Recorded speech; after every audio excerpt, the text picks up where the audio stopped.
আজি আমি দ্ৰৱ চেপ্টাৰৰ এটা টপিক কৰিম। এইটো হ'ল তোমাৰ মই বৰ্ডত লিখি ৰাখিছোঁ চোৱা, জুলীয়া পদাৰ্থত দ্ৰৱ। জুলীয়া পদাৰ্থৰ দ্ৰৱৰ এক্সাম্পল বহুত আছে। যেনেকুৱা ধৰা তুমি এলকহলত পানী মিলালা, বেঞ্জিনৰ সৈতে তোমাৰ টলুইন, তেনেকুৱা আছে বহুত এক্সাম্পল। বাৰু এক্সাম্পল পিছত চাম আমি। এতিয়া জুলীয়া পদাৰ্থ দ্ৰৱ আমি পঢ়োঁতে ফাৰ্ষ্ট আমি এটা সূত্ৰ পঢ়িব লাগিব, যাক কয় ৰাউল্টৰ সূত্ৰ। আমি যদি এটা দ্ৰৱৰ কথা ভাবোঁ য'ত এ এটা জুলীয়া পদাৰ্থ, বি আৰু এটা জুলীয়া পদাৰ্থ মিক্স কৰা হৈছে, দুটা উপাংশ আছে এ আৰু বি। তুমি ইচ্ছা কৰিলে এক তুমি দ্ৰাৱ বুলি ভাবি লোৱা আৰু বিক তুমি দ্ৰাৱক বুলি ভাবি লোৱা, ওলোটাও ভাবিব পাৰিবা, সেইটোলৈ কোনো প্ৰব্লেম নাই। তো ৰাউল্ট মন কৰিবা যে এই জুলীয়া পদাৰ্থবোৰ হ'ল তোমাৰ ভলাটাইল মানে তোমাৰ উদ্দায়ী জুলীয়া পদাৰ্থ, সিহঁতে বাষ্প গঠন কৰিব। তো ৰাউল্টৰ সূত্ৰ মতে এনেকুৱা যদি জুলীয়া পদাৰ্থৰ দুটাৰ দ্ৰৱ থাকে, তেনেহ'লে প্ৰতিটো উপাংশৰ বাষ্পীয় চাপ, ধৰা এৰ বাষ্পীয় চাপ ধৰিলোঁ আমি পি এ, সমানুপাতিক এই দ্ৰৱটোত এৰ মল ভগ্নাংশ মানে এক্স এ, পি এ সমানুপাতিক এক্স এ। পি এ হ'ল এৰ বাষ্পীয় চাপ আৰু এক্স এ হ'ল এৰ মল ভগ্নাংশ, এই দ্ৰৱটোত মল ভগ্নাংশ। ঠিক বিৰ কাৰণে এনেকুৱা হ'ব যে পি বি সমানুপাতিক এক্স বি, ইয়াৰ কাৰণে বিৰ কাৰণে। এতিয়া এইটোক আমি এনেকৈ লিখিব পাৰিম P A equal to P not A X A. ইয়াত পি নট এ আমি এটা ধ্ৰুৱক লৈ আহিলোঁ। এই পি নট এ মানে হ'ল বিশুদ্ধ অৱস্থাত এৰ বাষ্পীয় চাপ। ইয়াততো এ এটা মিশ্ৰত আছে, দ্ৰৱটোত আছে। তো বিশুদ্ধ অৱস্থাত থাকিলে যিটো বাষ্পীয় চাপ হ'ব সেইটো হ'ল পি নট এ, মানে বিশুদ্ধ অৱস্থাত এৰ বাষ্পীয় চাপ। ঠিক একেদৰে ইয়াত আমি লিখিব পাৰিম বিৰ কাৰণে P B equal to P not B X B. একেধৰণে ইয়াত পি নট বি মানে হ'ল বিশুদ্ধ অৱস্থাত পিৰ বাষ্পীয় চাপ। এতিয়া আমি এইচএছ ফাৰ্ষ্ট ইয়াৰত পঢ়িছোঁ যে ডেল্টনৰ সূত্ৰ মতে যে মুঠ চাপ হ'ল আংশিক বাষ্পীয় চাপৰ যোগফলৰ সমান, বা মুঠ চাপ আংশিক চাপবোৰৰ যোগফলৰ সমান। গতিকে আমি এই দ্ৰৱটোৰ বা এই মিশ্ৰটোৰ মুঠ চাপ আমি এনেকৈ লিখিলোঁ পি টোটেল মানে মুঠ চাপ ইকুৱেল টু হ'ব এ আৰু বি এই উপাংশ দুটাৰ আংশিক বাষ্পীয় চাপৰ যোগফল, অৰ্থাৎ P A plus P B, P total equal to P A plus P B. তো আমি যদি এনেকুৱা কৰোঁ যে P total equal to P এৰ মানটো বহুৱাই দিওঁ, পি এ মানে P not A X A, P not A X A, আৰু পি বি মানে হ'ল P not B X B plus P not B X B. তেতিয়া আমি এই মিশ্ৰটোৰ বা এই দ্ৰৱটোৰ মুঠ বাষ্পীয় চাপ পাই যাম, P total equal to P not A X A plus P not B X B. এইটো হ'ল এৰ কাৰণে, অনলি এ উপাংশৰ কাৰণে, এইটো বি উপাংশৰ কাৰণে, এই মিশ্ৰটোৰ কাৰণে। এইটো হ'ল তোমাৰ ৰাউল্টৰ সূত্ৰ। এই তিনিটা সূত্ৰ আমি ভালকৈ পঢ়িব লাগিব। তো এতিয়া আমি ৰাউল্টৰ সূত্ৰটো শিকিলোঁ। ইয়াত মই ৰাউল্টৰ সূত্ৰ লিখি ৰাখিছোঁ। এই বস্তুটো এতিয়া যিবোৰ দ্ৰৱ সকলো গাঢ়তাত বা সকলো গাঢ়তাৰ পৰিসৰত তুমি ক'ব পাৰা, সকলো গাঢ়তাত এই ৰাউল্টৰ সূত্ৰ মানি চলে। যিবোৰ দ্ৰৱই সকলো গাঢ়তাত এই ৰাউল্টৰ সূত্ৰটো মানি চলে, সিহঁতক কোৱা হয় তোমাৰ আদৰ্শ দ্ৰৱ। আদৰ্শ দ্ৰৱ বা ইংলিছত কোৱা হয় আইডিয়েল সলিউশ্যন। মানে সকলো গাঢ়তাত কি কৰে, ৰাউল্টৰ সূত্ৰ মানি চলে। ৰাউল্টৰ সূত্ৰ মানা মানে এই তিনিটা কণ্ডিশ্যন মানা। এইটোক আমি এটা গ্ৰাফ দি পেলাই ভালকৈ বুজিব পাৰিম। ধৰা এইটো গ্ৰাফ আছে,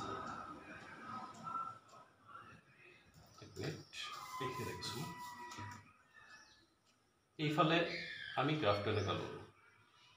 এই ৱাই অক্ষৰ ফালে লৈছোঁ আমি ধৰা বাষ্পীয় চাপ লৈছোঁ, আৰু এক্স অক্ষৰ ফালে লৈছোঁ আমি মল ভগ্নাংশ।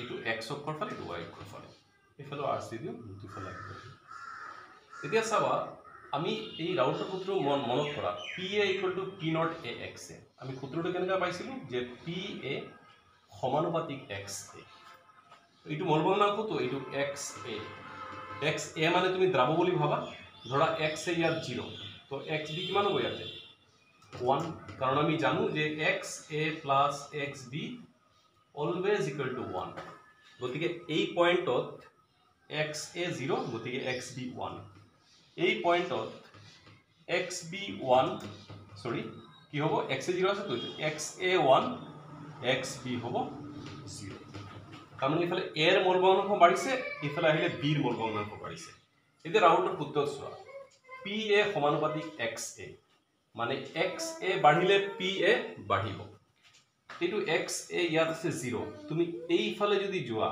0 পৰা কিমান হৈছে 1 মানে এইফালে XA বাঢ়িছে গতিকে এইফালে বাষ্পীয় চাপো বাঢ়িব এই এনেকুৱা দিলো আমি এটু কপি পেলাই না যায় সিধা যাব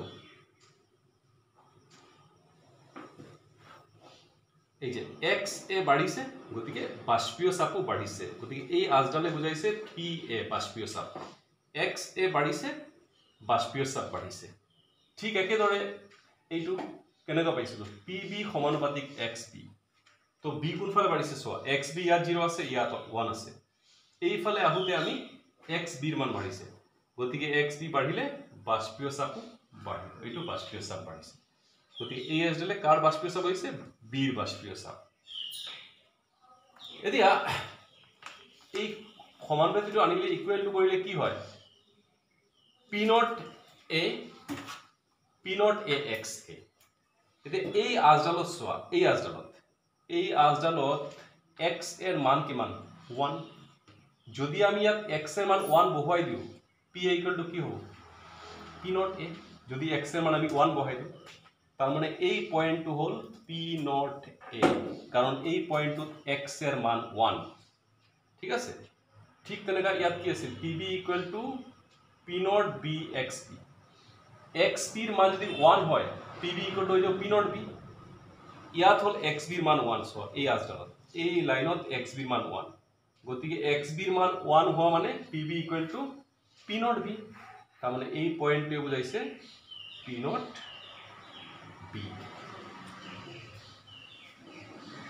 আমি এই দুটা যদি ভেক্টর যোগফল কৰি দিও এনেকা এইটো হৈ যাব P টোটাল মানে মোট চাপ দিব এইটো মোট বাষ্পীয় চাপ দিব এইটো হল তোমাৰ এই আদর্শ দ্রবর ডায়াগ্রাম ইয়াতে চাবা এইডাল এই বাষ্পীয় চাপ অলপ তলত আছে এইডাল ওপৰত আছে এইটো মনত আহিব পাৰে কি হৈছে এইটো কাৰণ হল তোমাৰ ধৰা আমি ধৰিছো A মানে দ্ৰাব B মানে দ্ৰাবক গতিকে দ্ৰাবক বেশি থাকে গতিকে দ্ৰাবকৰ বাষ্পীয় চাপ বেশি বেলেগে কোন হয় আপ ডাউন এমন সিধা নি দিবা এনেকা বেকাকে থাকিব এটা বেশি এটা কম এটা দ্রাবক এটা দ্রাবক তো এইটো হল ডায়াগ্রামেটিক্যালি এতে আদর্শ দ্রব এটা হবলৈ কিছুমান শর্ত মানিব লাগিব ফার্স্ট শর্তত আমি গম পালো যে আদর্শ দ্রব সেইবোৰ দ্ৰব যিবোৰে তোমাৰ ৰাউল্টৰ সূত্ৰ সকলো গাহতাত মানি চলে এইটো তো তাৰ ডেফিনেশন বা সংজ্ঞা বুলি ক'ব পাৰি আৰু কিছু কন্ডিশন মানিব লাগিব কি যেনেকুৱা যে আদৰ্শ দ্ৰবৰ বাবে কি হ'ব লাগিব আদৰ্শ দ্ৰবৰ A আৰু B ৰ আন্তঃক্ৰিয়া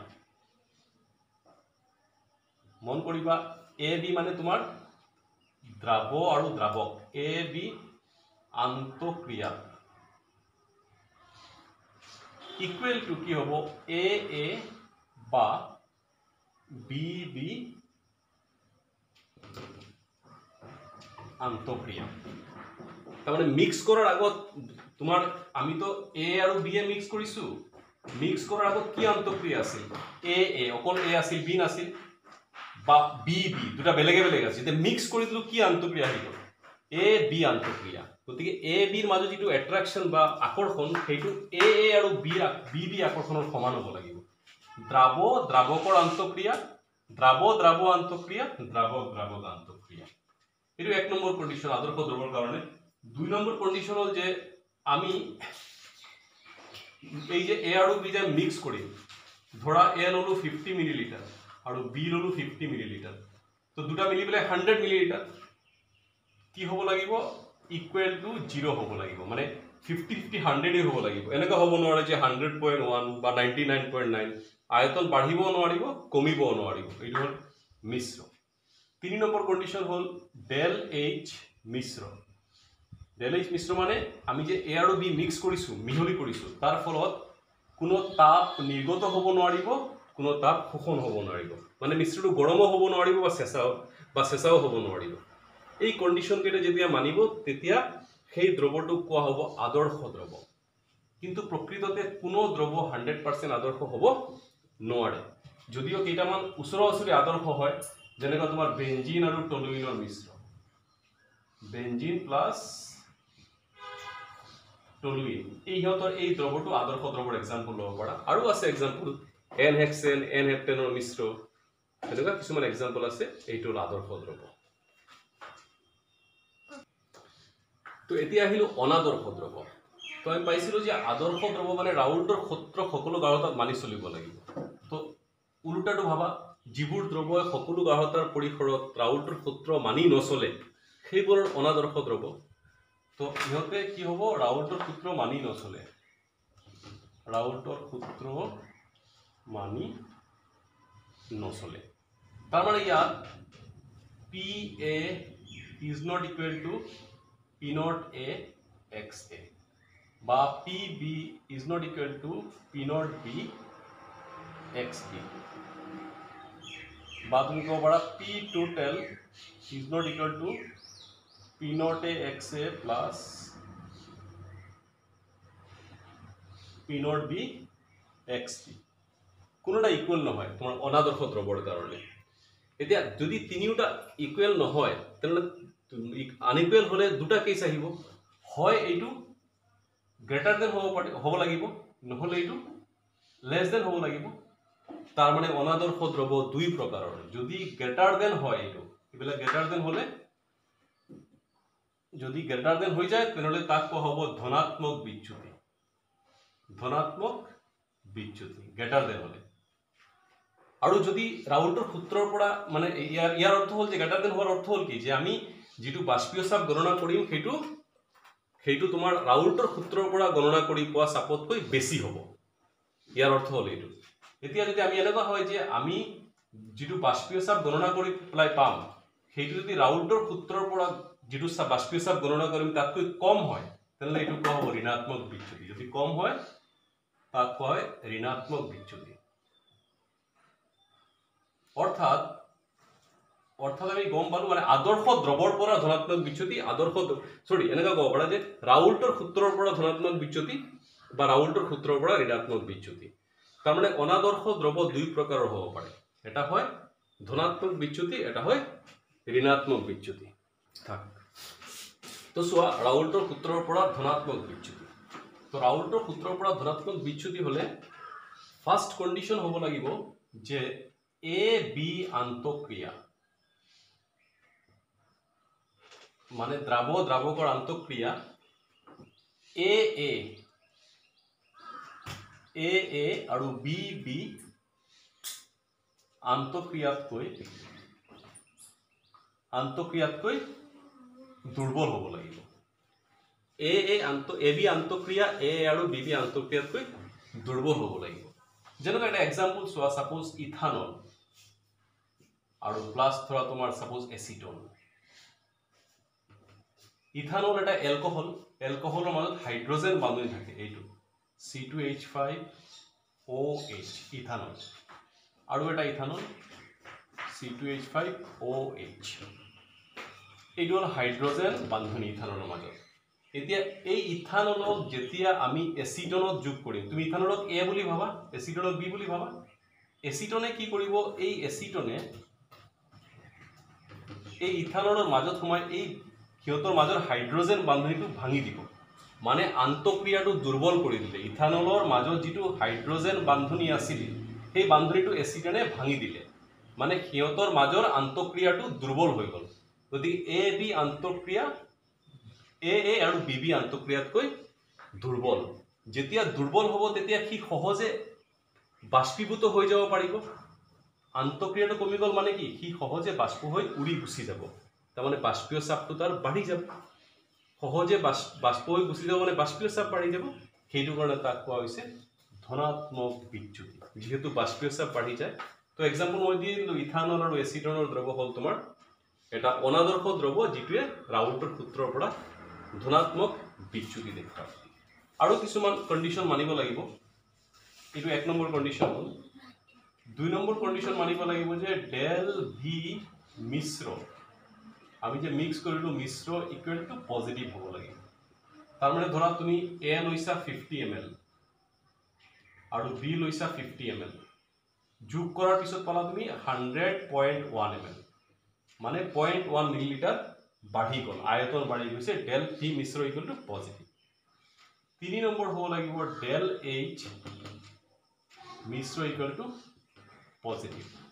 তাৰমানে তাপ নিৰ্গত হ'ব লাগিব, তাপ শোষণ হ'ব লাগিব।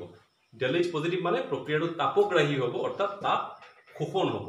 এইকেইটা কণ্ডিশ্যন মানিলে তাক কোৱা হ'ব ৰাউল্টৰ সূত্ৰৰ পৰা ধনাত্মক বিচ্যুতি দেখুৱাইছে। ইয়াক আমি ডায়েগ্ৰামটো দেখুৱাব পাৰিম না, ইউ চি। এতিয়া চোৱা তুমি, মই ডায়েগ্ৰামটো আকৌ আমি যে আদৰ্শ দ্ৰৱৰ কাৰণে যিটো ডায়েগ্ৰাম আঁকিছিলোঁ লগত সেইটো আঁকিছোঁ ক'বলৈ গ'লে। নাও ইউ চি এক্স এৰ মল ভগ্নাংক, এক্স এ 0 এক্স বি 1, সেইটোতো গম পাইছা, X A plus X B equal to 1, সেইটো কাৰণে এক্স এৰ ইয়াত 0 ইয়াত 1, গতিকে এক্স এৰ মান ইফালে বাঢ়ি গৈছে। তো গতিকে বাষ্পীয় চাপো কি হ'ব, বাঢ়ি যাব। অলপ আগত কৰাইছোঁ আদৰ্শ দ্ৰৱ, বাষ্পীয় চাপ বাঢ়ি গ'ল। এক্স বি ইয়াত 0 ইয়াত 1, গতিকে এইফালে বাষ্পীয় চাপ বাঢ়ি যাব। ঠিক আছে, ইয়াত এক্স এৰ মান 1, গতিকে এই পইণ্টটো কি পি নট এ। ইয়াত এক্স বিৰ মান 1, গতিকে এই পইণ্টটো হ'ল পি নট বি। আৰু এইটো যদি আমি যোগ কৰি দিওঁ, এইটো আমি মুঠ চাপ পাই গ'লোঁ। তো তোমালোকে ভাবিবা যে আকৌ আমি হেৰিটো কিয় আঁকিলোঁ, এইটোতো আদৰ্শ দ্ৰৱৰ ডায়েগ্ৰাম হৈ গ'ল। এতিয়া আমি কৰিছোঁ ধনাত্মক বিচ্যুতি। তো একচুৱেলি কি কৰিব লাগিব, আমি আদৰ্শ দ্ৰৱৰ লগত তুলনা কৰিব লাগিব ধনাত্মক বিচ্যুতিৰ কাৰণে। তো মই বুজাইছিলোঁ যে এ বি আন্তঃক্ৰিয়াটো কি হয়, ৰাউল্টৰ ধনাত্মক বিচ্যুতি এ বি আন্তঃক্ৰিয়াটো দুৰ্বল হৈ যায়। দুৰ্বল হোৱাৰ কাৰণে বান্ধনটো ভাঙি পেলাই সহজে বাষ্প হৈ গুচি যায়, অৰ্থাৎ বাষ্পীয় চাপ বাঢ়ি যায়। তো এইটোৱে হৈছে, চোৱা এইটো পি এ, এই যে বাষ্পীয় চাপ বাঢ়ি গ'ল। এতিয়া এইটো হ'ল পি এ, এই যে বাষ্পীয় চাপ বাঢ়ি গ'ল, এইটো হ'ল পি বি, এই যে মুঠ বাষ্পীয় চাপ বাঢ়ি গ'ল, এইটো হ'ল পি টোটেল। মানে আমি তুলনা কৰিছোঁ আদৰ্শ দ্ৰৱৰ লগত, আদৰ্শ দ্ৰৱৰ লগত আমি তুলনা কৰিছোঁ, বাঢ়ি গ'ল। এইটো হ'ল তোমাৰ ধনাত্মক বিচ্যুতিৰ কাৰণে ডায়েগ্ৰাম। এতিয়া আমি ৰাউল্টৰ সূত্ৰৰ পৰা ঋণাত্মক বিচ্যুতিটো আমি জাষ্ট উল্টাকে ভাবিলে হ'ল। মই দেখুৱাই আছোঁ ৰ'বা। তো ইউ চি, ৰাউল্টৰ সূত্ৰৰ পৰা ঋণাত্মক বিচ্যুতিত কি হয়, এ বি আন্তঃক্ৰিয়া এ আৰু বি বি আন্তঃক্ৰিয়াতকৈ শক্তিশালী হয়। তাৰমানে আমি এ আৰু বি মিহলি কৰাৰ পিছত আন্তঃক্ৰিয়া বা আকৰ্ষণটো বাঢ়ি যায়। যদি আকৰ্ষণ বাঢ়ি যায়, তেতিয়াহ'লে বান্ধনীটো ভাঙিবলৈ শক্তি লাগিব। তাৰমানে সহজে বাষ্পীভূত হৈ আঁতৰি যাব নোৱাৰে বা বাষ্পীভূত হ'ব নোৱাৰে, অৰ্থাৎ বাষ্পীয় চাপ কমি যাব। সেইটো কাৰণে তাক কৈছে ঋণাত্মক বিচ্যুতি।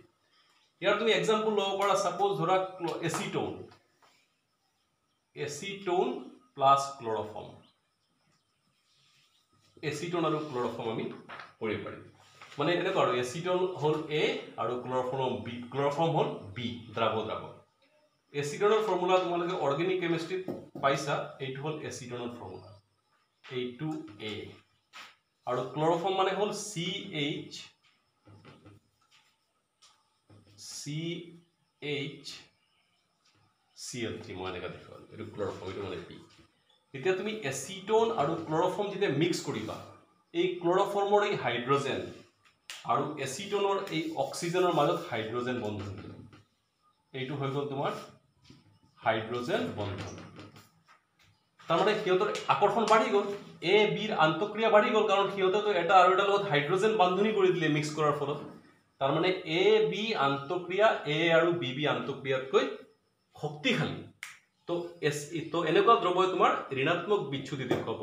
এই বন্ধনটো ষ্ট্ৰং হৈ গ'ল, বন্ধন হৈ গ'ল নতুনকৈ, গতিকে ষ্ট্ৰং হৈ গ'ল। তাৰমানে সিহঁতে সহজে বাষ্পীভূত বা বাষ্প হৈ উৰি যাব নোৱাৰে, অৰ্থাৎ তাৰ বাষ্পীয় চাপটো কমি গ'ল। এনেকুৱা দ্ৰৱক কোৱা হয় ঋণাত্মক বিচ্যুতি দেখুৱায়, এনেকুৱা দ্ৰৱ ৰাউল্টৰ সূত্ৰৰ পৰা। তো এক্সাম্পল পাই গ'লা যে এচিটোন আৰু ক্লৰফৰ্মৰ দ্ৰৱ হ'ল তোমাৰ ৰাউল্টৰ সূত্ৰৰ পৰা ঋণাত্মক বিচ্যুতি দেখুৱায়।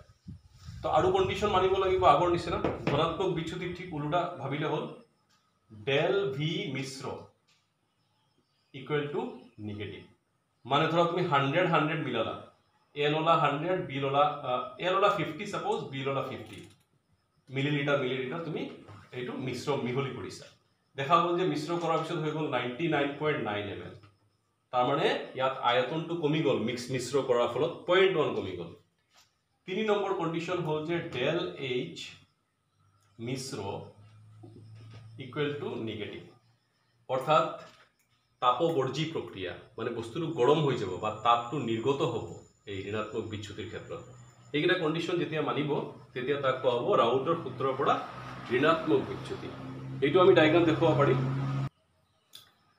তো চোৱা এইটো ৰাউল্টৰ সূত্ৰৰ পৰা ঋণাত্মক বিচ্যুতিৰ কাৰণে আমি ডায়াগ্ৰাম আঁকিবলৈ ওলাইছো তো এইটো তো আদৰ্শ দ্ৰৱৰ কাৰণে মই ডট ডট দি আঁকিলো তাৰ লগত তুলনা কৰিম তো ৰাউল্টৰ সূত্ৰৰ পৰা ঋণাত্মক বিচ্যুতিত কি হয় যে এ বি আন্তঃক্ৰিয়া বা আকৰ্ষণটো বাঢ়ি যায় শক্তিশালী হয় গতিকে বাষ্প হৈ গুছি যাব নোৱাৰে সহজে অৰ্থাৎ বাষ্পীয় চাপ কমি যায় তো আমি কমাই দিলে হ'ল এই যে এইটো হ'ল তোমাৰ এৰ বাষ্পীয় চাপ এইটো কমি গ'ল তলফালে চোৱা এইটো এতিয়া পি এ কমি গ'ল বিৰ বাষ্পীয় চাপ কমি গ'ল এইটো ধৰা এনেকা এইটো আছিল পি এক্স এ এইটো পি এ ঠিক আছে এইটো হ'ল পি বি এইটো পি এ তো চাই লবা এই যে এৰ কাৰণে পি এ পি বি আৰু মুঠ বাষ্পীয় চাপো কমি গ'ল এইটো হ'ল পি টোটাল তো সবৰে বাষ্পীয় চাপ কমি গ'ল আলটিমেটলি তো এইটো হ'ব তোমাৰ ৰাউল্টৰ সূত্ৰৰ পৰা ঋণাত্মক বিচ্যুতি তো এইখিনি আদৰ্শ দ্ৰৱ আৰু অনাদৰ্শ দ্ৰৱৰ কাৰণে